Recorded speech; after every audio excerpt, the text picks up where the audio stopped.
और फिर कुछ दिनों बाद हम एक 20-30 लोगों की आर्मी देखते हैं जिसमें एक लीडर होता है जिसका नाम हैमरहेड होता है। यह बंदा एक ऐसी दुनिया चाहता है जहां पर जो काम करना चाहता है वो काम करे और जो काम करना नहीं चाहता है उसको ऐसे ही सैलरी दी जाए। लगता है बेवकूफ़ी में इसने पीएचडी कर रखी है। और फिर एज एक्सपेक्टेड इसको कोई भी सीरियस नहीं ले रहा होता है, तो ये चिल्लाता हुआ इस शहर के सबसे अमीर आदमी का घर तोड़ने के लिए चला जाता है। और फिर हैमरहेड एक बड़ी सी बिल्डिंग को तोड़ने के लिए बोल देता है और फिर उनमें से एक आदमी उस बिल्डिंग को तोड़ देता है। दरअसल इन्होंने जो सूट पहने हुए हैं वो एक नॉर्मल ह्यूमन को सुपर ह्यूमन बना देते हैं, जो कि इन सभी ने चुराए हुए हैं। और बिल्डिंग टूटने के बाद इनकी टीम मेंबर में से एक आदमी बोलता है, बॉस हमने गलत घर तोड़ दिया है, उस सबसे अमीर आदमी का घर थोड़ा सा आगे है। तो फिर हैमरहेड बोलता है, चलो अब उसका घर तोड़ना है।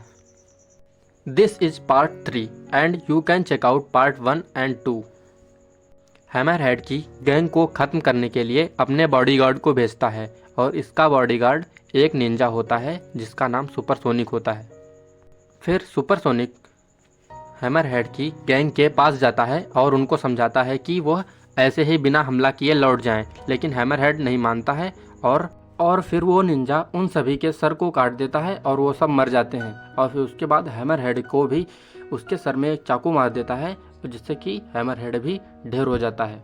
और फिर हैमरहेड जान बचा के भागने लगता है। दरअसल वह मरा नहीं होता है क्योंकि उसका सर आम लोगों से मोटा होता है, इसलिए वह बच जाता है। साइतमा भी हैमरहेड और उसकी गैंग को ढूंढ रहा होता है मारने के लिए, क्योंकि ये सारे गंजे थे और साइतमा भी गंजा ही है और इसलिए और सिटी के सारे मेंबर्स साइतमा को भी उसी गैंग का मेंबर समझ रहे होते हैं और उसको गालियां दे रहे होते हैं, इसलिए साइतमा उनको मारने के लिए ढूंढना होता है। और फिर हैमरहेड साइतमा से मिलता है और उस पर अटैक कर देता है। लगता है कि साइतमा अब तक मर चुका होगा, लेकिन साइतमा को एक खरोंच तक नहीं आई होती है। और फिर साइतमा हैमरहेड को हल्का सा पंच मारता है और उसका सूट टूट जाता है। और फिर हैमरहेड साइतमा से माफ़ी मांगने लगता है और बोलता है कि भाई इस बार छोड़ दो, बस उसके बाद फिर मैं आज से ही मजदूरी करना शुरू कर दूंगा। साइतमा को उस पर दया आ जाती है और वह उसको जाने देता है और हैमरहेड नंगा ही वहाँ से दुम दबा के भाग जाता है। और साइतमा अपने घर वापस ही आ रहा होता है, वैसे ही वो निंजा साइतमा के पास आ जाता है और पूछता है कि ए क्या तुमने हैमरहेड को देखा? तो साइतमा इशारा करते हुए बोलता है कि हाँ, मैंने उसे उस तरफ भागते हुए देखा है। और फिर वो निंजा साइतमा पर अटैक कर देता है।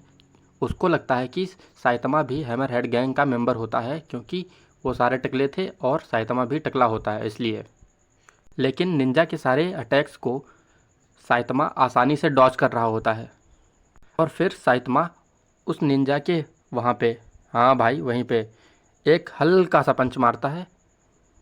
और फिर निंजा दर्द में चिल्लाते हुए बोलता है कि मैं तुमसे बाद में ज़रूर लूँगा। और फिर वो वहाँ से चला